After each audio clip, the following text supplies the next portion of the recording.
Interstellar সিনেমাটা দেখেছেন তো? ওই যে কুপার একটা ব্ল্যাক হোলে পড়ে গেল গার্গানচুয়াতে। হ্যাঁ হ্যাঁ, মনে আছে। তারপর সে একটা 5 মাত্রিক টেসারাক্টে পৌঁছে যায়। মানে এটা কি আসলেই সম্ভব নাকি সির্ফ সায়েন্স ফিকশন? ইন্টারেস্টিং প্রশ্ন। আজকে আমরা ব্ল্যাক হোল নিয়ে এই রকম কিছু ব্যাপারই একটু খুঁটিয়ে দেখব, মানে একটা ইউটিউব ভিডিওর তথ্যের ভিত্তিতে আর কি। অবশ্যই। দেখুন, ব্ল্যাক হোলের এই আইডিয়াটা, এটা শুরু কিন্তু আইনস্টাইনের ওই বিখ্যাত আপেক্ষিকতা তত্ত্ব থেকে। ও তাই? হ্যাঁ, অনেক বছর তো এটা শুধু থিওরিই ছিল, খাতায় কলমে, কিন্তু এখন আমরা জানি যে মহাকাশে এরা সত্যিই আছে। হ্যাঁ, 1919-এর ওই ছবিটার পর তো আর কোনো কথাই নেই। ঠিক।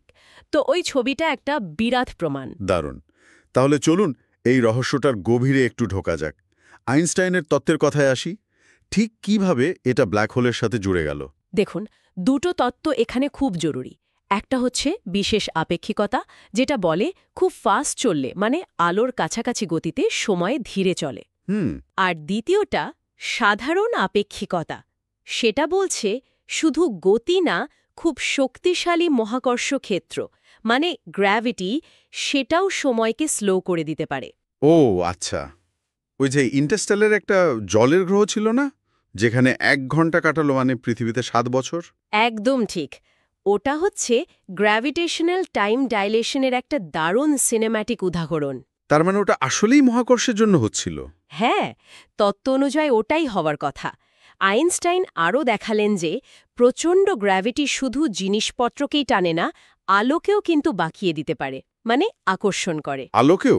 ওয়াও! হ্যাঁ, আর এই আইডিয়া থেকেই এমন একটা জিনিসের কথা ভাবা হলো, যার টান বা মহাকর্ষ এত বেশি, এত তীব্র যে আলো তার ভেতর থেকে বেরোতে পারে না। সেটাই ব্ল্যাক হোল? সেটাই ব্ল্যাক হোল। যদিও মজার ব্যাপার হলো, আইনস্টাইন নিজে কিন্তু খুব একটা বিশ্বাস করতেন না যে এটা বাস্তবে থাকা সম্ভব।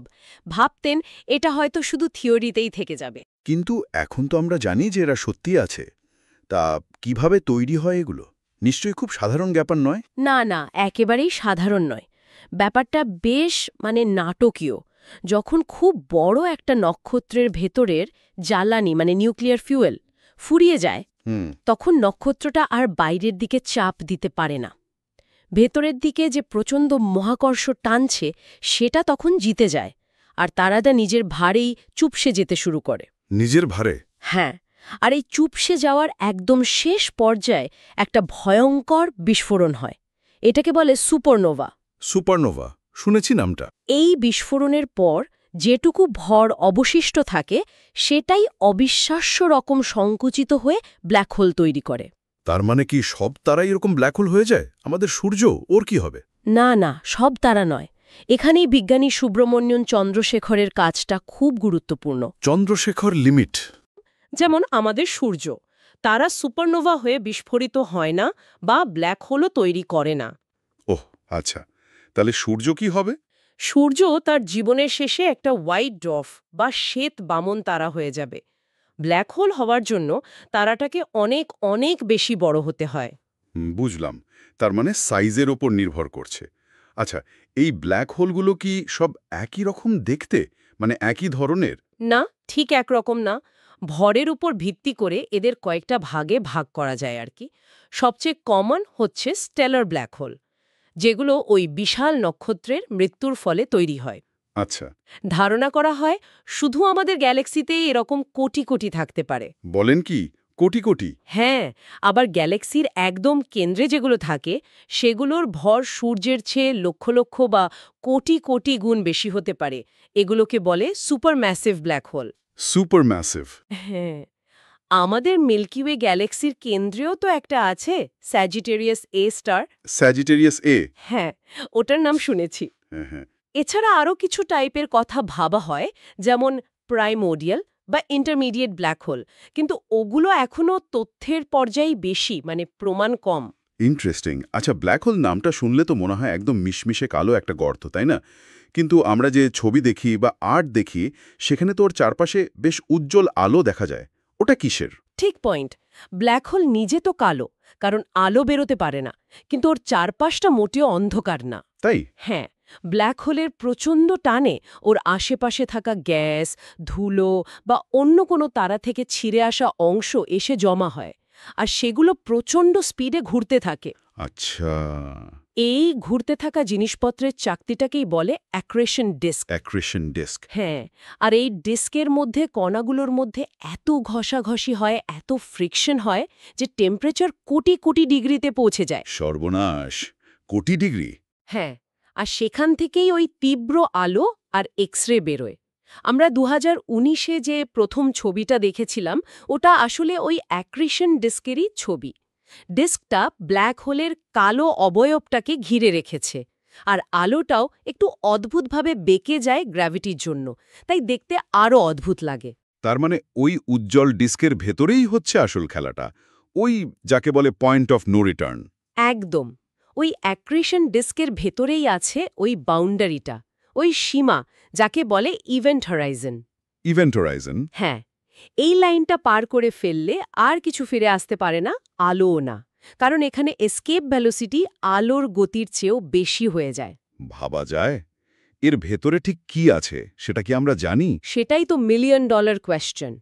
আমাদের জানা ফিজিক্স অনুযায়ী, মানে আইনস্টাইনের সাধারণ আপেক্ষিকতা তত্ত্ব অনুযায়ী, একদম কেন্দ্রে থাকার কথা সিঙ্গুলারিটি।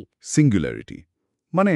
মানে একটা বিন্দু যেখানে স্পেস আর টাইম অসীমভাবে বেঁকে গেছে, আর ঘনত্ব সেখানে ইনফিনিট, মানে অসীম। মানে স্থানকাল সব শেষ। শুনেই কেমন লাগছে। হ্যাঁ, শব্দটা যেমন, ঘটনাটাও তেমনই ভয়ঙ্কর। আচ্ছা, আরেকটা ধারণা খুব চলে যে ব্ল্যাক হোল নাকি ভ্যাকিউম ক্লিনারের মতো, আশেপাশে যা পায় সব গিলে নেয়। এটা কি সত্যি? না না, এটাও একটা বেশ কমন ভুল ধারণা। ব্ল্যাক হোল অবশ্যই ওর কাছাকাছি চলে আসা জিনিসকে খুব জোরে টানে, কিন্তু একটা নির্দিষ্ট দূরত্ব যদি বজায় রাখা যায়, তাহলে ওর চারপাশে গ্রহ নক্ষত্র দিব্যি ঘুরতে পারে, যেমন আমাদের গ্রহগুলো সূর্যকে কেন্দ্র করে ঘুরছে। ব্ল্যাক হোল তো আর স্পেস জুড়ে শিকার করে বেড়ায় না। ও আচ্ছা। ওর শুধু তখনই কিছু গিলে ফেলে যখন সেই জিনিসটা ওর খুব কাছে, মানে ওই ইভেন্ট হোরাইজনের কাছাকাছি চলে আসে। নইলে দূর থেকে ওটা অন্য যে কোনো ভারী বস্তুর মতোই গ্র্যাভিটির নিয়ম মেনে চলে। তাহলে এতক্ষণের আলোচনা থেকে যেটা বুঝলাম, ব্ল্যাক হোল হচ্ছে খুব বড় নক্ষত্রের জীবনের একেবারে শেষ পর্যায়ে তৈরি হওয়া একটা অসম্ভব ঘন বস্তু। এর টান এতই বেশি যে আলো পর্যন্ত বেরোতে পারে না। ঠিক। এর বাইরের ওই অ্যাক্রিশন ডিস্কের আলো দেখেই আমরা এর খোঁজ পাই, কিন্তু ওই যে ইভেন্ট হোরাইজন, তার ভেতরের দুনিয়াটা এখনও পুরোপুরি রহস্য। একদম তাই। আর এখানেই কিন্তু আসল প্রশ্নটা, ওই যে সিঙ্গুলারিটি, যেখানে আমাদের জানা ফিজিক্সের নিয়ম, মানে জেনারেল রিলেটিভিটি, আর কাজ করে না, সেখানে আসলে কি হয়? ফিজিক্সের কোন নিয়ম চলে ওখানে? স্থানকালের ধর্ম কি ওখানে বদলে যায়? এই চরম অবস্থার গ্র্যাভিটিকে ব্যাখ্যা করার জন্য হয়তো আমাদের কোয়ান্টাম মেকানিক্স আর জেনারেল রিলেটিভিটিকে মেলানোর কোনো নতুন তত্ত্ব লাগবে, মানে কোয়ান্টাম গ্র্যাভিটি। তার মানে একটা বিশাল রহস্যের দরজা খুলে যায় সেখানে। ঠিক তাই। এটা এমন একটা প্রশ্ন যা আজকের ফিজিক্সের অন্যতম বড় চ্যালেঞ্জ, আর এর উত্তর হয়তো আমাদের এই মহাবিশ্বকে বোঝার